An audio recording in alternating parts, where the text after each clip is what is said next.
Fresh Start podcast, fresh ideas for business and personal growth. And today, my guest is Angel Ribo from Dallas area, Dallas, Texas, and he is the CEO Confidant. Exactly. Welcome, Thank Angel. you. Welcome. Thanks for being You here. bet. Of course. Thank you very much for having me, and thank you everybody who's listening to us today, David. Well, the CEO Confidant influencer, a LinkedIn strategist, international V host. What is a V host? TV host. Oh, I'm sorry. I dropped the T. Sorry. It's okay. It's fine. Yesterday, I dropped coffee all over my lap while I was recording. So I had to, the show must go on. So I just kept talking. I agree. That's funny. You were born near Barcelona, Spain. That's a beautiful place. Tell me about that. Yeah. So basically, I was born in a city which is 1 hour away from Barcelona. It's still part of that region of Catalonia that probably you're familiar with. Yes. I was born in a middle class family.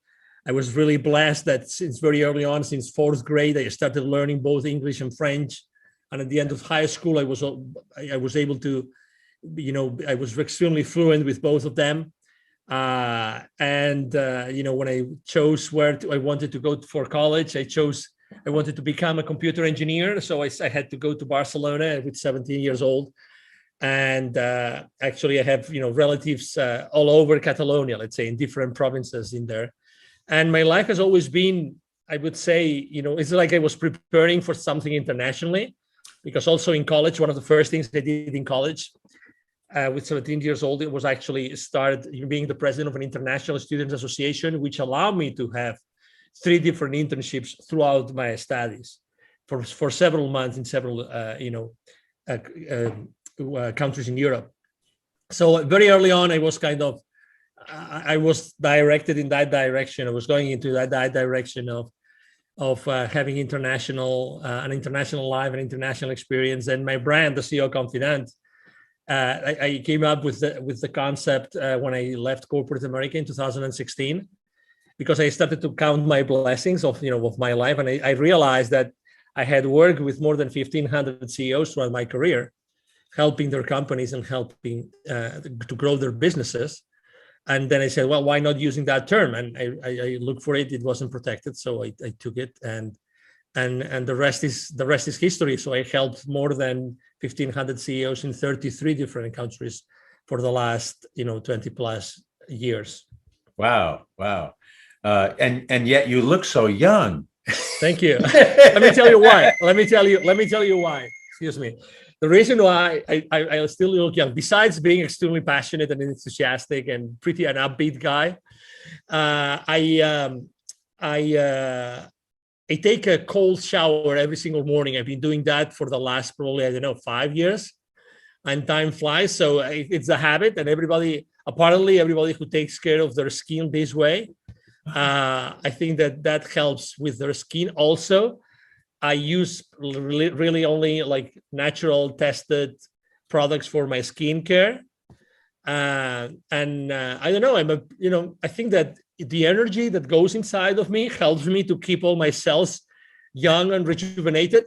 I was just telling Dave before the conversation that I used to go to Costa Rica a lot. Unfortunately, I was not able to go to the beach, not one time, although I had visited Costa Rica, I don't know, maybe 30, 40 times. But I'm sure that I will have the opportunity to go like on a different kind of trip, and to go to one of the many rejuvenation centers and experiences that you can have in Costa Rica. Just a heads up, top secret, I'm working on a project here where I can bring in people like yourself, some CEOs, and have actually a mastermind kind of a special exclusive retreat here in Tamarindo, and they can enjoy all the amenities here in between, whether they want to go horseback riding on the beach, or snorkeling, or deep sea fishing, sailboats, or whatever they want to do in and around having some kind of a really special, unique, exclusive retreat for business owners, entrepreneurs, and people like that. Excellent. If you're a praying person, you can be praying about that because that is going to happen. Awesome. Thank you. Thank you. That's wonderful news. And obviously, anybody anybody that, tells me that they would like to have an special experience, I will definitely let them know. Thank you for sharing that. I didn't know that before. Oh yeah, absolutely. Well, I have these little cogs and wheels in my head that keep on turning and spitting out ideas. Cool. And as you know, as entrepreneurs, some fly and We're the same way. Some We're crash, the same some way. fly.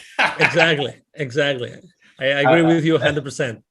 Yeah, I was hearing a story about the Wright Brothers when they invented that first plane in Dayton, Ohio, and they realized we can't fly it in Dayton. We got to bring it down to the beach in North Carolina because number one, there's wind, and number two, if we crash, we can crash into something soft.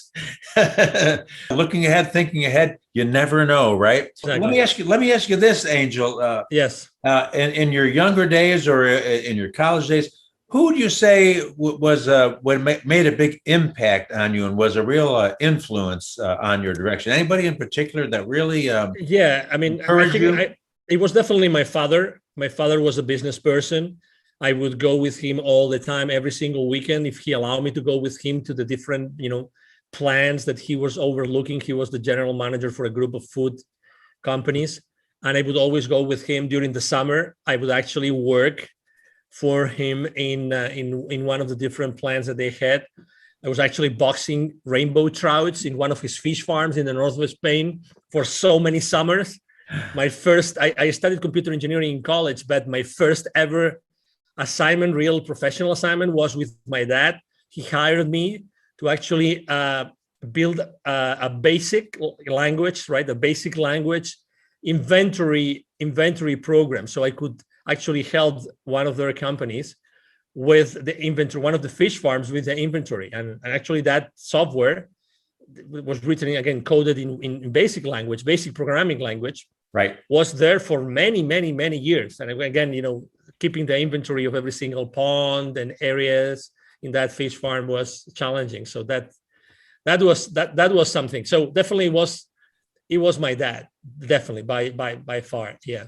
Oh, that is so awesome. As my friend John Maxwell always says, leadership is influence. And so your dad was a great influence on you and totally made a difference. Obviously, here it is years later, and it's carried through till now and affected everything you do, it sounds like. Fair enough to say? Oh, yeah. Because also he is both my mom and dad still alive in Spain, despite everything that's going on in the world. Right. He actually, he's being in a good mood most of the time, his passion, his enthusiasm. I definitely inherited that from him, like always looking at the positive side of things. It's definitely something, trying to always bring, understanding and connection among different family members and people. That's always been him, always. So, and I think that I definitely, I have a lot, and something that's really interesting. It's funny how, although my mom is a teacher, is a school teacher, my dad really didn't ever have a formal education. And it's funny how he reached, really, high levels of success, like in financial terms or in business terms, but he never spoke any foreign language. But he was visionary enough.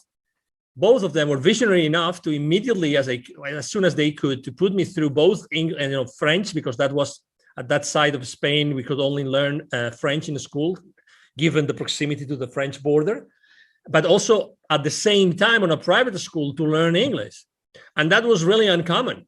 It was uncommon. I mean, to be honest, when I was going to the private school after hours, after school, I was the only one that was going there to learn a second language. Everybody else was there learning English because their school wouldn't give them English, or like reinforcing the English tuition that they were having at the school. So it's really interesting how sometimes there's something already in place, like, I don't know, God or the divine or the universe, and you are surrounded, you're given the parents that put you in that path, even unknowingly, right? Because they never experienced that that that the fact of speaking different languages as a way to connect with other people from other countries.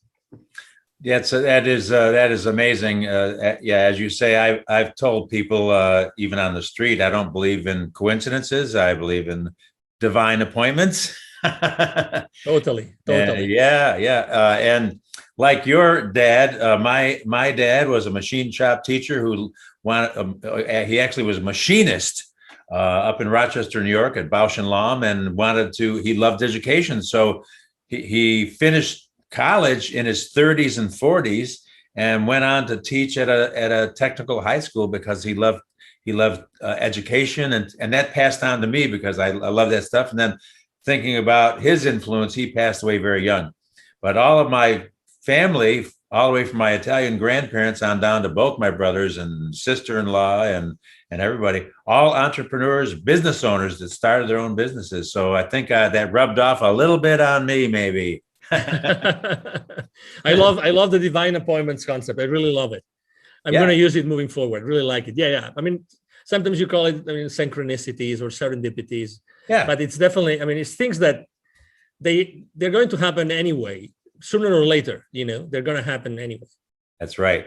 Connections. They're connections. Relationships come and grow out of those kinds of things. And here you had connections and relationships with 1,500 CEOs, and I don't know how connected you stay with them now or not, but I'm sure that you had some relationships that were made in that setting. Would that be a fair statement?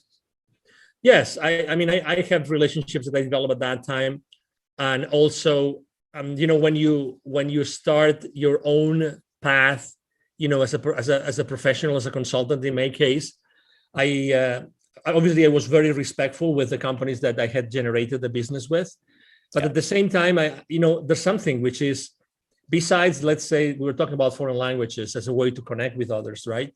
Right. But also when you develop certain skills and you like massive action, like the ability to continuously connect with certain people, systematically, then those abilities stay with you. Those skills are with you. So just to give you an example, obviously, I decided when I left corporate America, it was going to be more persistent, more proactive on LinkedIn. I had only a few hundred connections on LinkedIn because you always think that, you're not going to need them. Had I known, I would have obviously pursued those connections much better or more proactively. But still, I was able to create 27,000 connections. Today, I stayed over 28,000 connections, 82% of which are with senior executives in corporations. So to your point, I think that the good thing about our lives is that you develop certain skills in certain ways and abilities to do things. The good thing is that you keep on nurturing, this skill that you were able to create at some point in your life, and you are able to use it consistently in order to develop relationships. Right now, obviously, one of the main challenges, and that's why I have a large team already working with me, is nurturing those relationships I have with the people in my network. That's the most important thing, making sure that these people, we have meaningful conversations with them, and we don't dump, any information on anything that cannot be of interest. I think that right now that everything is moving like virtual and remote, it's more important than ever to be able to just exchange online the minimum amount of information, the only one which really interests whoever you are talking to. That is exactly right. I'm speaking with Angel Ribo, the CEO Confidant, and I've got a lot more questions, so don't go away. And we're not taking a commercial break either, by the way. Just I just like to pronounce your name. I used to be one of my many jobs was the afternoon news anchor, and I get my hand slapped if I pronounce names incorrectly. Quite unlike the newscasters today who don't know who they're talking about sometimes. Crazy. But Angel, thank you. So I wanted to ask you some more questions, obviously. Tell me what the focus of your business is right now these days. Yes. So I would say it's twofold. Number one, making sure that both corporate CEOs and established entrepreneurs, we help them to bridge the gap globally for expansion and exposure as a way to accelerate the growth of their businesses. That's one thing that we do consistently. So it's basically business development, help them to get clients or maybe to create distribution channels in other countries in the world. That's number one. And the number two is I have been developed. You name it very well. You use the word influence, influence behind leadership, right? So I read a book a few years ago that changed my life forever. It's from a Canadian author, and her name is Teresa de Grosbois, and it's about influence. And I learned that influence is really a game, and that you have to be able to play that game properly and generously and from the heart. And I think that I have been able to, humbly speaking, been able to do that. And I consider my team and myself a real, influencer on LinkedIn and other social media outlets, because we are very consistent. We are always there with particular content. It's always, positive content, trying to make sure that we are current, that we're talking to the audience that we talk to.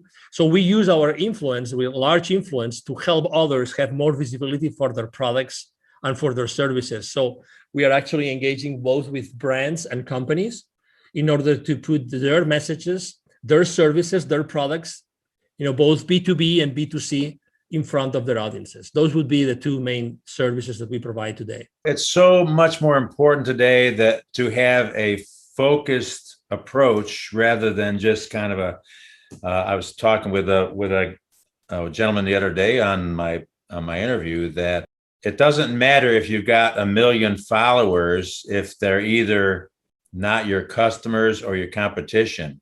If you have 10 followers that are the right people that are either your customers or your competition, then you are reaching the right group of people you want to reach, regardless of the number that you've built it to. And so that's the whole, that's what I really enjoy about LinkedIn, because I interviewed a guy in Philadelphia that's a LinkedIn expert as well. And he taught me some of these things about my profile and how to show up and how to look. And I changed it around, and I can't believe how effective that has been with the number of people viewing my profile every week, especially now contacting me through the service that you and I use for interviews. Yep. I've got bookings up through July right now. Congratulations. It's just me, just plain old Dave. So good. So tell me, what is the Board of Evolutionary Business Council? What is that? Yeah, the position. So basically, the Evolutionary Business Council is a group of around 300 transformational leaders. So they all have transformational businesses. Basically, they are B2B or B2C in the sense that, they offer business services, they offer individual services, and they're all transformational leaders. It means that they really transform either organizations or individuals.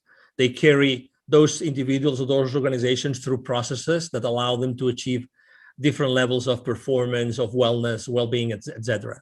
So they are, again, people that they have this in common, but also they have large following. So they have large influence levels, all of them.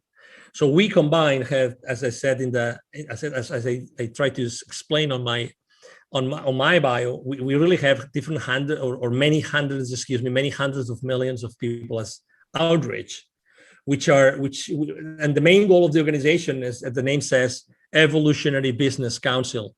We believe that there's a better way to do business, and we believe that different areas in society need to change, and we want to be the changers. So we want to use our combined influence to do things together. That's what we want to do things together to change this world together in an evolutionary way, not revolutionary, but evolutionary way.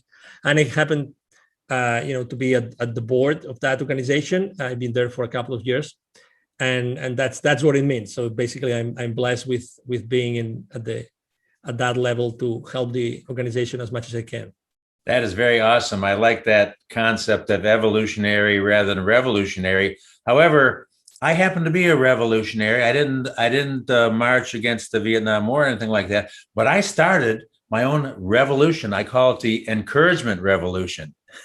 That's cool. I think that the book that I wrote was all about the power of encouragement and how we can actually learn concepts of how to encourage people with whatever their level in life is, and just put a spark of hope, put a smile on their face, just simple things that we can all do every day if we're paying attention. And that's the key, is that to be attentive. So that's my revolution. You got your evolution, I got my revolution, and it's all good.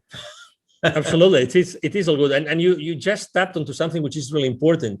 If you realize there's so many things that are distracting us today, and it looks like the system wants to distract us, and they want to pull us in so many directions, so we cannot focus really on anything.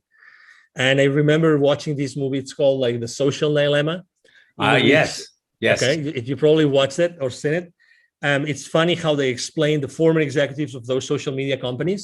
They explain how the main role is to distract us and to make sure that we continuously consume content that they put out there. So I think that obviously, I mean, we all like, we all, I think that the main lesson to be learned there is that, be wise with the use of your time and keep on using it to find, businesses, which I do. I found a lot of businesses on Instagram and Facebook and on LinkedIn that have served me, and that's very good. But at the same time, just be mindful of the time you spend on those social media outlets. Yeah, there's a certain waste factor involved. You can really waste time very quickly and get, literally consume your day and get way off track from your focus. So it's something to be aware of and to take responsibility for, each of us individually. Yeah. And I think people are catching on, and to a large degree, people that I've talked to that they're saying, yeah, I really need to, not just go off in la la land. How many cat videos can you watch? Exactly. And in addition, this is very exciting because I love the charities that I work with and am involved with. My son had cerebral palsy, and so I'm very interested in the disabled community, and I'm on a board of directors in San Jose, California for disabled adults, and as well as another organization for disabled high school kids. So I'm very interested in that. I have a passion because of my experience of having a special little boy that was a sweet little kid, and he only lived about 5 years and passed away on Easter weekend, and his sister was born 3 days later, ironically enough. So that was some years ago, but now, I've got a bunch of grandkids now, and my children are all healthy. So that's wonderful. But what you are doing, Wisdom for Kids. Tell me about Wisdom for Kids. I like that. Yeah, thank you. No, thank you. So basically, a business partner of mine and friend and his father and myself, a few years ago in 2017, we started basically Wisdom for Kids. It was created because of the idea that we have all been exposed throughout our lives with the very, very, privileged people, the people, the CEOs, the people that we would close the deals with. And at the same time, anywhere you go in Latin America, including Costa Rica, of course, anywhere you go, there's pockets of poverty. In Latin America alone, there are 81 million kids, 81. It's like 3 times Texas. 81 million kids are living under conditions of poverty. 22 million of them don't have drinking water at home. 22 million. Okay, so we decided to create Wisdom for Kids, and what we do is we help underprivileged kids in Latin America become entrepreneurs using the local resources. I think that, and it's very important, these last 3 words, using their local resources, because it's important to help everybody. It's important to help the people in the urban areas, in the suburban areas, but also people in the rural areas and in the indigenous communities. And depending on where you go, the levels of poverty is different. Actually, the further out you go from cities, from towns, the more poverty there is. And the maximum, the peak is with indigenous communities. I mean, they have like a 95% of the kids in the indigenous communities live under the threshold of poverty. And that's like really crazy. So we launched it after a couple of years having, a very thorough, like, how to say this, we had a couple of PhD students working actually in the concept. How could we develop a workshop that we could impact the kids, and with every single activity that we would carry in any particular territory, that this web workshop would resonate with the kids and would stay with them. So after this time with those 2 kids, we spent almost a couple of years with that. We launched Wisdom for Kids, and so far we have helped more than 1,000 kids and their families to start a journey to entrepreneurship. Unfortunately, we had to stop last year, 2020, we had, given the restrictions, we had to stop all our activities, but we are sure that we will be able to be back on the road soon.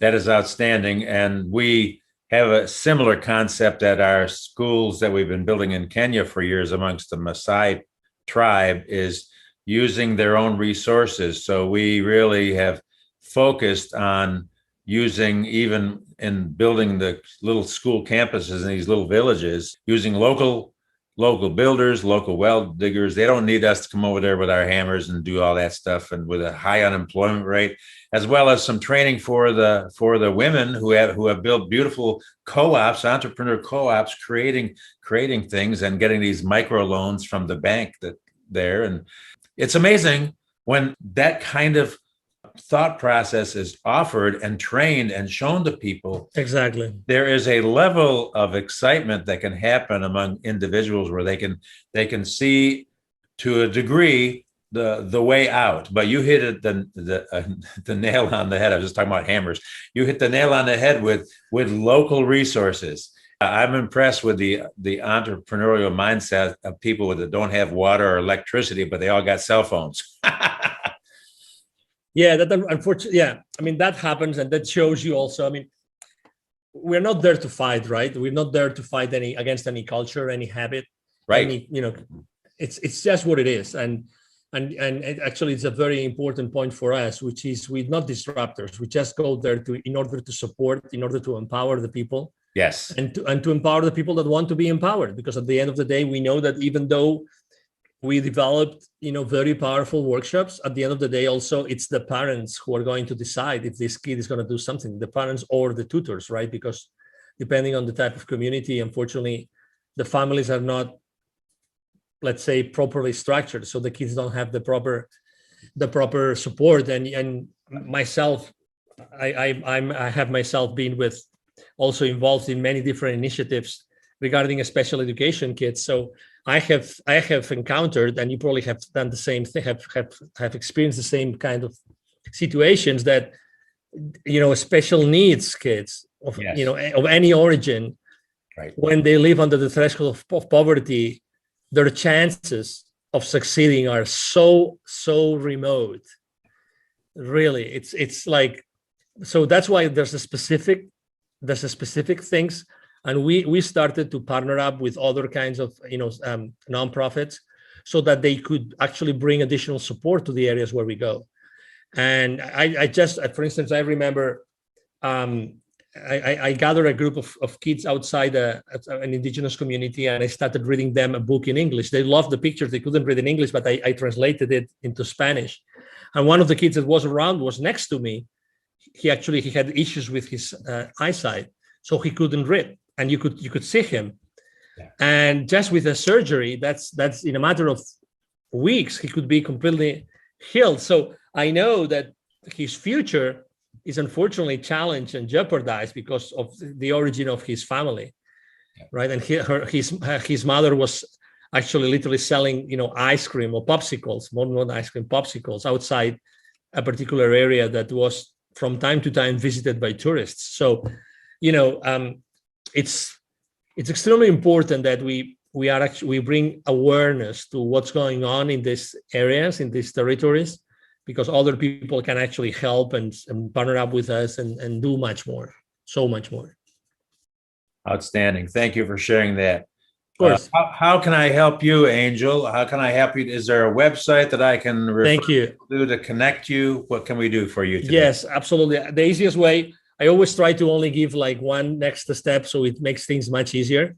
I'm going to share my direct email address also, because it's not only like supervised by me, but also by my team, so we don't miss any message. And it's very simple. My first name is Angel, Angel. My last name is Ribo. It's 4 letters, R-I-B as in boy, O. And my email address is angel@angelribo, altogether, angelribo.com. If you write me an email there, I will be able to, direct you to do whatever you would like to do with Wisdom for Kids or with my own consulting business. Perfect. I love simplicity. Although for some reason I have 4 email addresses. I don't know what's wrong with me. Angel@angelribo.com. That's RIBO. And also as you may or may not be aware, I always ask this question because I do. And that is, I know you did the fish thing, the trout ponds. What was the very, very first job you did when you were a kid? Anything at all? I think that, I mean, of really the first, yeah. I mean, besides the boxing rainbow trouts, yeah, on those white boxes, so you could and pour ice on top of them so they could be sent to the local market. That was quite an experience, and I still remember how much I was being given for every single box I was boxing. That's funny. And the coding, probably after that was already when I went to college. Actually, I started to work, in Europe or in Spain particularly, things are not as structured as here in the US. So to get a job while working, it's very difficult. And I was able to actually, through a friend, to get a job in the same school, in the same computer engineering school. So I was always working at the same time. And there, what I was doing, and you will remember those old, programming, all those like Office applications, Word Perfect. Do you remember Word Perfect? Oh, yeah. Do you remember Lotus 1-2-3? Oh, yes. And DOS, okay. DOS, exactly. Disk operating system. So I was the guru in that particular university. And in my school, I was the guru of Word Perfect. Oh, and wow. I remember I gave literally over 100, trainings to the administrative staff of the university. So I had a lot of fun. I mean, I think I've always wanted to, for money or without money, but I've always wanted to serve, and I've always wanted to like be a little bit ahead of my own game. So that's a great question, because typically we not always think about how to generate wealth, and also how to sharpen your own pencil, right? How to sharpen your own tools. So right. you systematically make, growth when you are a kid. Right now, it's a little bit different. For instance, typically I like to have my kid listen to my podcast interviews. I like to have my kid listen into my business calls. So, and again, maybe trying to follow the same model that I follow with my dad. My business is different to what my dad used to be, but still, I think that kids today need leadership. They need leadership. They need to be out of the streets. They need to be out of drugs and many other things that are happening in our world, unfortunately, today. And I'm sure that you have seen a lot of that while you were still in the US, in California, and unfortunately. So I'm very sensitive about that too. So again, I think that the earlier we can give certain responsibility levels to our kids, I think it's a great thing to do. Well said. Well said. My mind was whirring there, thinking about passing on oral tradition, training, and giving your kids a head start, really. Like the credit card commercial, priceless. Exactly. Some things, regardless of data, some things cannot be measured, and that is one of them. Totally. Angel Ribo, my guest, thank you so much for being with me today. A real treat for me personally, and great to get to know you. I'm sure that we will connect again and maybe do some we will do some great things together in the future for the benefit of all, and just keep on passing along what needs to happen, what our gift is and what we're able to do, and be just a cog in the wheel if that's what it takes. But appreciate you, man. Thank you so much for being here. Count on me, Dave. Anytime. Thank you. Thanks.